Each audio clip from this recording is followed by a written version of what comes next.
The renewal of the covenant after rebuilding of the wall under leadership of Nehemiah. It was held in Jerusalem after the completion of the rebuilding of the wall. The people gathered in the public square in Jerusalem. Ezra the priest read the law to the people. People performed repentance gestures of raising and lowering of their hands and bodies.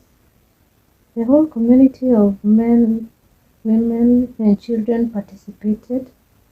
They constructed booths to celebrate the Feast of Booths for 7 days. They held a national day of confession where they fasted, wore sackcloth and ashes. The Levites led the people in prayer and confession.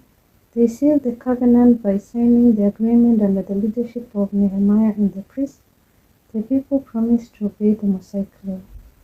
Nehemiah redistributed the people in Jerusalem and the countryside.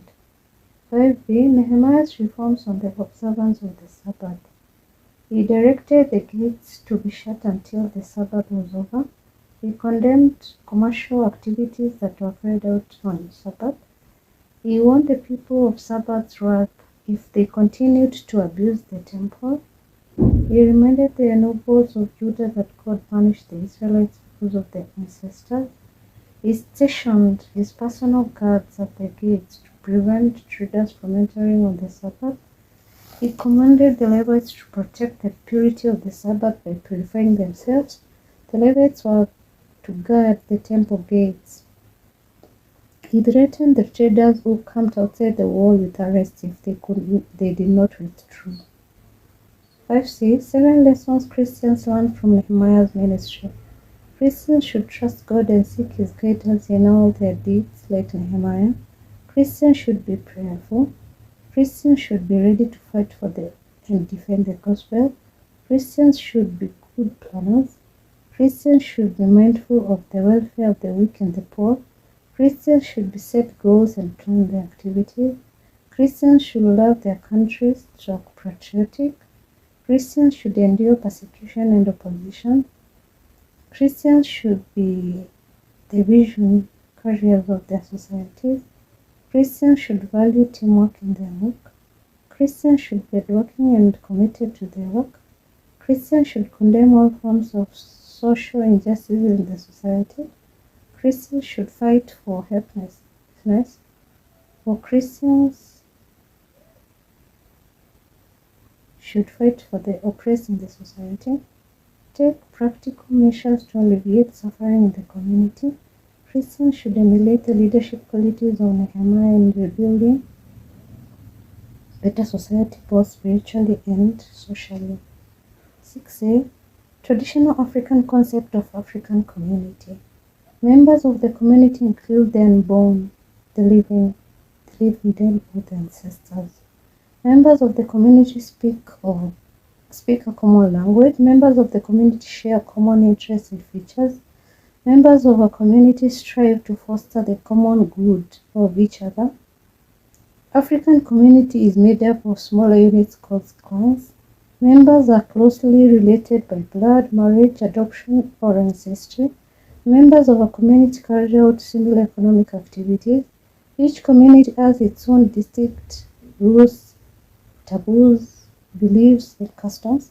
The community promotes a sense of belonging and identity to its members. Members of a community show mutual concerns for the well-being of others. The survival of the community depends on God and other spiritual powers. Members of the community occupy the same geographic area. Members of the community occupy a communal land. Members of the community share a common religion. Members share a common communal leadership. 6b. Roles of healers or herbalists or medicine men. They healed the sick. They took care of people's health, general welfare. They gave medicines to increase the fertility of the people and animals. They acted as counselors in all issues of life. They found causes of illnesses. They knew what to prescribe for various illnesses. They sometimes played priestly duties. They averted the effects of curses. They guided people in life issues. They trained other herbalists or healers. 6b. Ways in which the church in Kenya is assisting orphans in the society. 6c.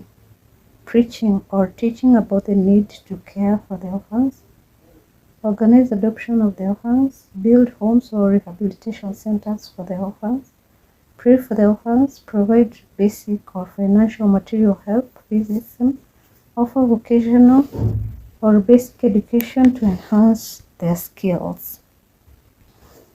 Offer employment opportunities for their self-reliance. Encourages them to attend and participate in church activities. The church links the orphans with their families. The church pays fees or levies to keep them in school. They provide guidance and counseling to the orphans. The church champions or advocates for the rights of the orphans. Did you understand? Kindly let me know in the comment section below. Also, let me know what video you can look at tomorrow. Thanks a lot for subscribing and listening to me. God bless you.